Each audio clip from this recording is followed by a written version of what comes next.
Good morning. Welcome to Walking Boxing.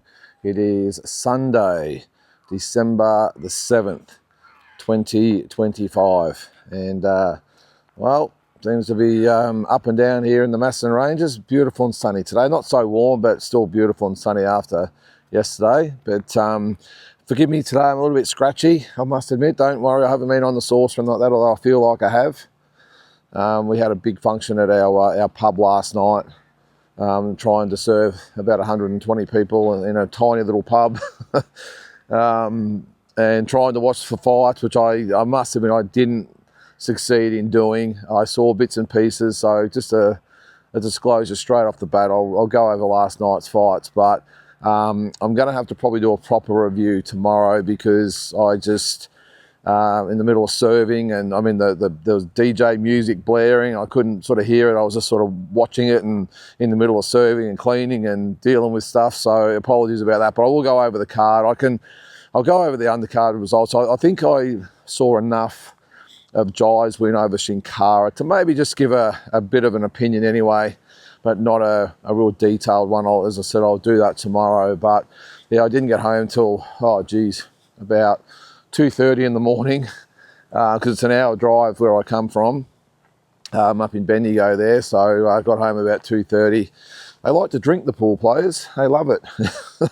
And they won't leave when you ask them to. Nicely, we had no dramas, but yeah, they had a good night anyway. But I didn't get home till 2:30, and then I had to be up at about, what time? This is why this is late, by the way, so I got up at about 9 o'clock. And I've just raced, I had a quick shower and raced straight out the door. So, and then I've got to go back today to work the day shift. But all the joys of having your own business, I love it. It doesn't worry me whatsoever. That's what you just got to do. So anyway, enough of me and my dramas. On this day in boxing history, I've only sort of got one today, and I must admit I didn't delve too deep. But there was one sort of significant one from 1986, and it was when, I suppose, the Crawford Spence or Leonard Hearns of their time locked horns, and I'm talking about Donald Curry and Milton McCrory. Donald Curry was the Sugar Ray Leonard, the Floyd Mayweather of his time at that time. Anyway, it was a very short-lived time, I will say, but he was the Lone Star Cobra. It's from Fort Worth, Texas, and he was the WBA and IBF champion. There was no WBO around then. They came in 1988. So as I said, this was 1986. Milton McCrory, he was the WBC champion, the Iceman, and I think that there was the Las Vegas Hilton they met. Again, I haven't got all the exact details, but it was it was the biggest fight at the time. Two undefeated, dominant champions, and they came together. And a little bit like the Spence and Crawford fight, actually ended up being a total letdown because it was totally one-sided. At least with Crawford and Spence, it went, what did it go, 9 rounds or 8 rounds? I can't even remember, 9 rounds I think it was. This went 2 rounds. And the thing is that Milton McCrory had sort of built himself as a bit of a reputation of being a little bit like Thomas Hearns, from the same gym, the Kronk gym. Tall, lanky, big right hand. Probably in this day and age, would probably describe him as a bit of a Timu Thomas Hearns. Same sort of style, same sort of setup, but not obviously quite as good as the Hitman, who was just unbelievable, as we all know. And Donald Curry was probably more the boxer, the classy boxer type, like the Sugar Ray Leonard. That's what it really reminds me of, actually, is Leonard and Hearns, just the way they fought and everything. And Curry was known as the boxer, just a brilliant tactician, super sharp, super precise, could punch as well, but more so through just timing, precision rather than power. And he was building himself quite a reputation. And this fight lasted 2 rounds. Donald Curry absolutely obliterated Milton McCrory, finished him with a big left hook, and really solidified himself as the number 1 pound-for-pound fighter in the world. And just like Crawford before him and Leonard before him, Crawford after him and Leonard before him, he was seen as the new superstar of the sport. Unfortunately, it would be very short-lived, because I'm not sure whether it was the next fight or the one after. I think it might have been the next fight. he came up against a British fighter by the name of Lloyd Honeyghan, one of my favourites. I just sort of like the characters and the nicknames. Lloyd Honeyghan was the ragamuffin man, honey boy, whatever you might want to call him. He had a lot of different names. But yeah, he would come over from Britain that same year and dethrone Donald Curry in pretty brutal fashion, cut him and really roughed him up, and the fight was stopped, I think, at the end of the 6th round. So after that, Donald Curry, the career sort of went downhill. I think it might have even been his next fight, I can't remember, but he went in, moved up to 154 and got knocked out in really brutal fashion by Mike McCallum. If you haven't seen that fight, check it out on YouTube. Just got knocked out with a left hook. And if you're an up-and-coming fighter or even an established fighter, watch that fight for what not to do when you go in and you come out of an exchange, because Donald Curry came out of that exchange in a straight line with his chin up in the air, and Mike McCallum nailed him with a left hook, and it was all over. And then he would actually win another title against Rene Jaco. He would beat him, he beat Gianfranco Rossi for the WBC 154 belt, lost it to Rene Jaco, and he had a few other title fights. I think he lost to Michael Nunn, and he lost a couple other. Terry Norris might have knocked him out as well. And Milton McCrory, same thing. I think he actually ended up getting stopped by McCallum as well and just never recovered. But anyway, that was a massive fight at the time, and in between Leonard and Hearns and Spence and Crawford, that was the biggest welterweight fight of sort of that generation. So anyway, that's what happened on this day. Now on to last night's fights. Again, I'll just go through the undercard because I literally just saw glimpses. I cannot give a detailed, I suppose, educated opinion of what happened. A little bit of controversy though, and the one fight I really wanted to watch was Fleming and Wiley. I just barely caught scraps of it. I did see the end result though, but I couldn't hear it. Paul Fleming having a little bit of a hissy fit. I've got to watch it today. I'm looking forward to it because I'm at the pub. I'm going to put it on today. Sundays are normally pretty quiet, so I'm going to take the time to watch it in there. Although having said that, we have got the Pitbull fight on, I think that starts at about noon. The UFC's on as well. Anyway, I'm sure I'll get a chance to watch it today. But I mean, the results. All right, I did not see this fight. Again, I'll disclose that. Austin Akuso with a 2nd round knockout of Emmanuel Danzo. So he'll improve to 10-0. Danzo will drop to 36-11. Let me know your thoughts on all these two, by the way, guys, what you thought of these fights. I'm not sure whether this was actually televised or not. I don't think it was. Taylor Jensen, she won a 8-round decision over Jessica Adams. So Taylor Jensen will move to 8-1. Jessica Adams will fall to 3-4-1. That was at lightweight. The Akuso fight was at light heavy. The next fight, which one was? I think it might have been, was it Jack Gregory and Hayden Emerson in a 10-round draw. That was for the IBF Youth 168-pound title. So Jack Gregory will be 7-1-1. Hayden Emerson 9-3-2. Now, this was the first fight of the card, so I did catch bits and pieces of it. It looked like a little bit of a scrappy affair. It looked like a tough, even fight. Obviously, it was a draw, so that would obviously back that up. But I just saw it as mainly two inexperienced guys just sort of finding their way. Well matched though, by the looks of things anyway, because again, it looked like a really even fight. So anyway, that was Jack Gregory, Hayden Emerson. What was after that? I think it might have been Jason, was it? Jason Maloney.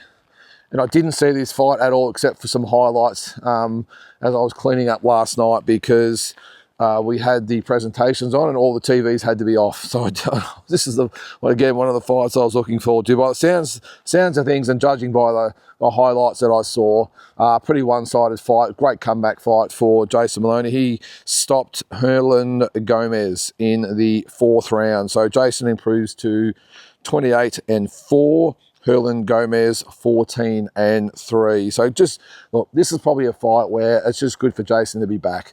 By looks of things, the other guy was tough, but obviously overmatched. I think this is just a fight for Jason just to say, I'm back. Jason, do something about that mo, please, mate. I'm going to give you a call this week. We might have a chat. Just kidding. Looks okay. And a lot of people can't tell him and Andrew apart, so maybe that's what it does anyway, although I don't think they look anything alike, even though they're twins. But anyway, but yeah, Jason, good, solid 4th round stoppage. And now he can sort of reset, reload for 2026, and he'll get another crack.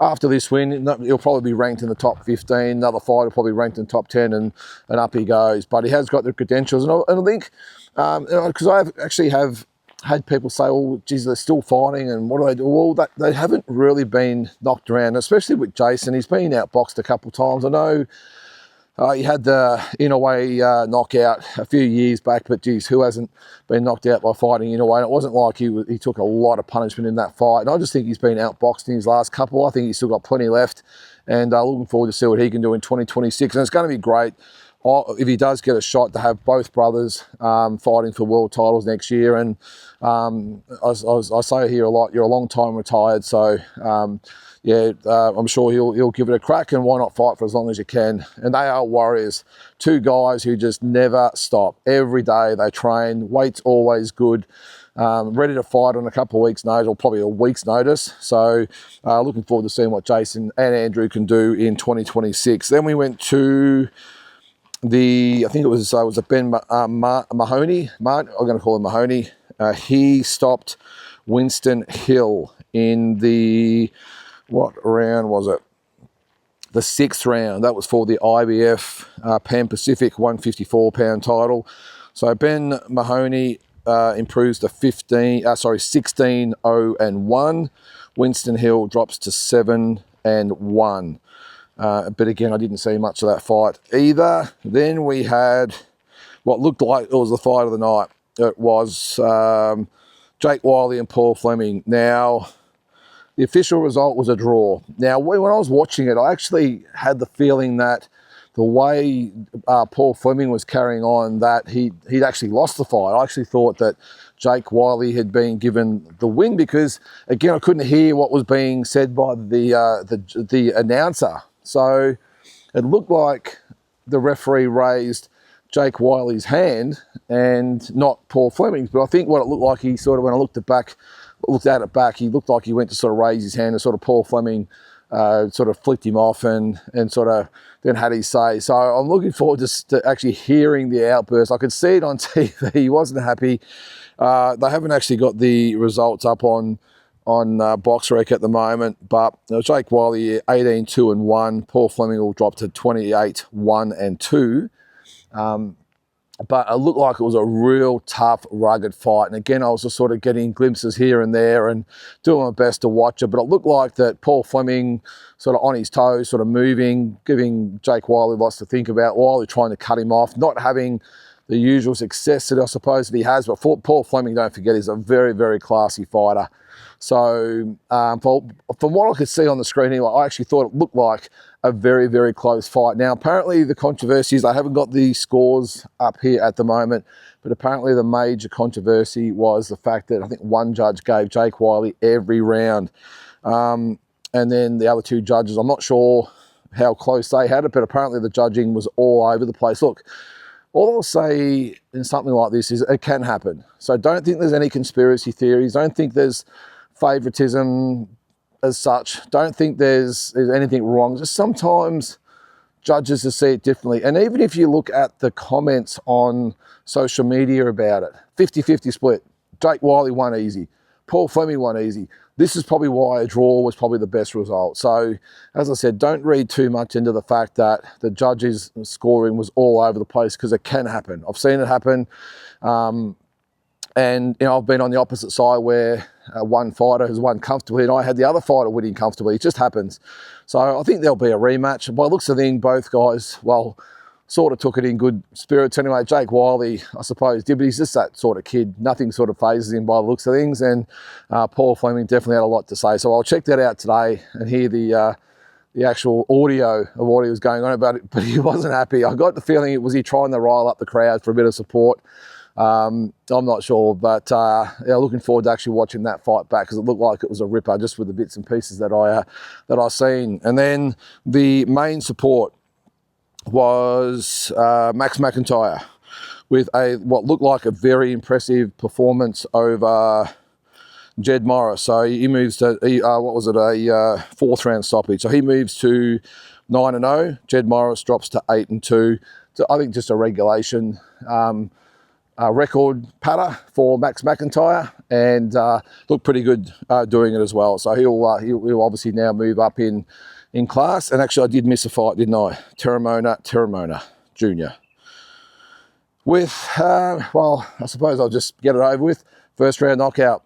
What else can you say over German Garcia Montez? He improves to 9-0. Montez drops to 9-7. What do you say? He knocked him out in the first round, just like he has his previous 5 or 6 opponents. I think he's had, was he 9 wins now? He's fought 11 rounds in 9 fights, 7 first round knockouts and 2 second round knockouts. Look, Tasman fighters doing a great job with everything that they're doing, but they need to step this guy up. It's a waste of time. Why bother? I don't get it. Why bother even flying this guy over with all the expense, paying him the per diems, the hotels, the visas, the purse? Waste of time. Why bother? You may as well just got Teramona to go and spar 10 rounds with Justice Honey. Would have got more out of it. So I don't understand it. I understand he's a big guy, he's good, but come on, the opponents are just ludicrous. They are ridiculous. So I'm a big fan of what Tasman fighters are doing, but they need to step this guy up, because at the moment he's wasting his time and wasting everyone's time for what they're doing at the moment. But anyway, that was just my only sort of criticism of the night. Just why bother? Anyway, on to the main event. Now, the official result was Jai Opetaia with an 8th round knockout, a clean knockout of Huseyin Cinkara. So Jai improves to 29-0. Cinkara drops to 23-1. That was for the IBF belt, of course. Yeah, look, again, I only caught bits and pieces, and I caught around here and around there, and I'd come back a couple of rounds later. So I can't give a 100% accurate description, as I said earlier, but from what I've seen, it looked like, and I haven't read any reviews, I haven't really seen any comments about this fight. This was pretty raw. I thought he looked pretty ordinary, if I'm being honest. I thought he really struggled. Not to say that he's suddenly become an ordinary fighter. I think it was an ordinary performance. I think he really struggled to cope or deal with the awkwardness of Cinkara. Very, very sort of weird style, very amateurish style almost, Cinkara. But he almost fought the same way as Jai does. You know, hands nice and high, doesn't really bend the knees too much. It's really not like a high stance, gloves nice and high, sort of pokes out the lead hand and looks to counter off that. And he gave Jai some issues, and I think was it might have been the first round where he actually nailed Jai with a couple of good shots. So yeah, I just thought after that Jai just struggled to find his range. Continually he would have to go through the other fence. I can't unlock that, but he would reach and miss, like clearly. He would lead with his left hand and miss. He was just lucky, in my opinion, that Cinkara wasn't a good enough fighter to make him pay. The amount of times, as I said, like Jai in his southpaw stance would just lunge with a lead left hand and just leave himself totally exposed. And it was just Cinkara couldn't sort of pull the trigger, or wasn't sort of good enough to make him pay with a counter. Just sort of throwing one punch at a time, not really trying to set anything up. Look, what it smacked of to me is a guy that's struggling to find motivation. That's what it seemed like to me. He knew Cinkara was overmatched. He knew he should knock him out, and he just fought that way. And I think I did see afterwards, again, I haven't seen many highlights or a lot of comments or that about it, or even the interviews yet, but I think one of the quotes I did see is that he said it wasn't a great performance. He admitted that, but he just, as I said, he looked like a guy who was just, expected to win. He knew he would blow this guy out. Probably got a little bit more back or a lot more resistance than probably what he thought he would get. And I just think that he just struggled. He just laboured through the fight. Yes, he finished it in the end. Just going to walk out here so I'm not walking around the house here. I just think he fought the way that a guy that's maybe a little comfortable or a little lacking in intensity or whatever would do. And yes, he got the job done. He did what a real champion should do, by the way, and got him out of there. That's what you do. Even when you're not looking great or feeling great, or it's just not there on the night, you still get the job done, and he did that. So that is a big plus for Jai Opetaia. But yeah, I don't think he or his team, and knowing his dad a little bit, I don't think his dad would be happy with that performance either. But yeah, I just think it was a guy who just needs a big fight to get him going again. Even in the Sequoia fight, I thought he struggled a little bit as well, because Sequoia was just like vastly overmatched.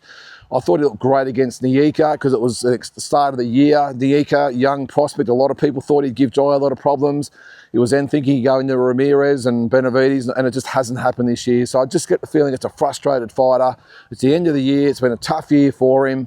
And it's just, it looked to me, smacked of a performance of let's just get this out the road. All right, and let's move on. You can see he's still, I don't know, I mean, to me, it just looked like he's a bit pissed of what's gone on in the boxing world in the last couple of months, or in the last month or so, with Benavides and Ramirez signing, and Bivol still out, and will I go up, will I not, who's there to challenge me?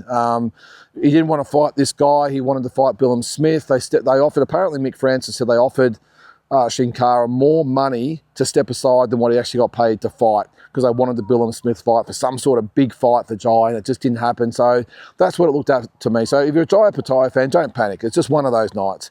I just think it was just a build up a lot of stuff, and he just looked like a guy who just was struggling mentally to get up for it.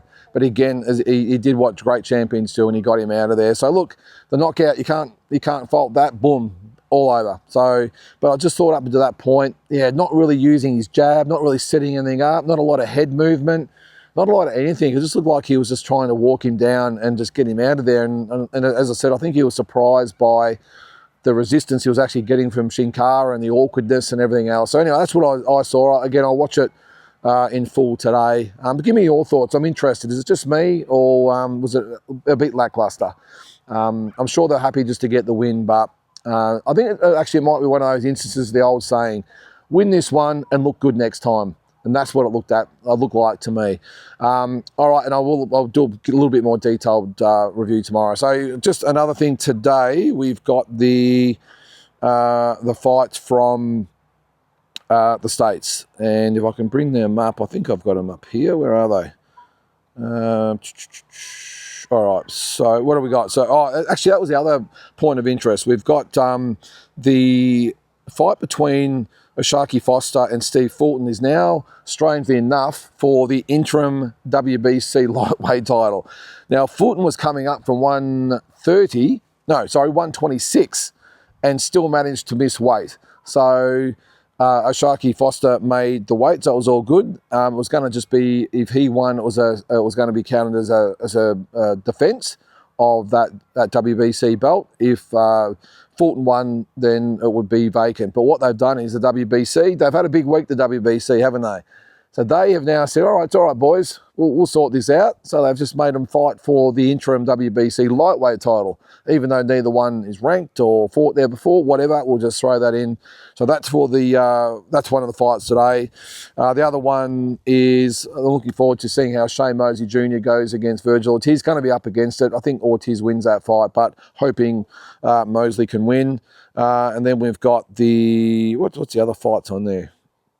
Of course, we've got Pitbull Cruz and Lamont Roach should be a ripper. That will be good. And the other one, of course, is Arizona Lara, Johan Gonzalez. So they all sort of made weight except for Steve Fulton. The full card, Frank Martin, Ramses Bartholomew, Jesus Ramos Jr. Did I say Virgil? I think I might have. Jesus Ramos Jr., Shane Mosley Jr., Oshaki Foster, Steve Fulton, Arizona Lara, Johan Gonzalez, and Pitbull Cruz, Lamont Roach. This card is a good card, but geez, there is a massive hole there where Janibek, Alan Canuli should have been. That Lara and Janibek fight should have been, I reckon, the jewel in the crown of this event. For me, it's still lacking, but I'm going to watch it anyway. Of course you do. So that's today's fights. All the other news of the day, I'll catch up on tomorrow. But guys, time to get ready. I've got to hit the road and get back to the pub today. Hope you have an awesome Sunday. Make sure you give me your thoughts and reviews and comments and all that about last night's fights and anything else there. And as I said, we'll discuss them tomorrow. But have a great Sunday, and we'll catch you then.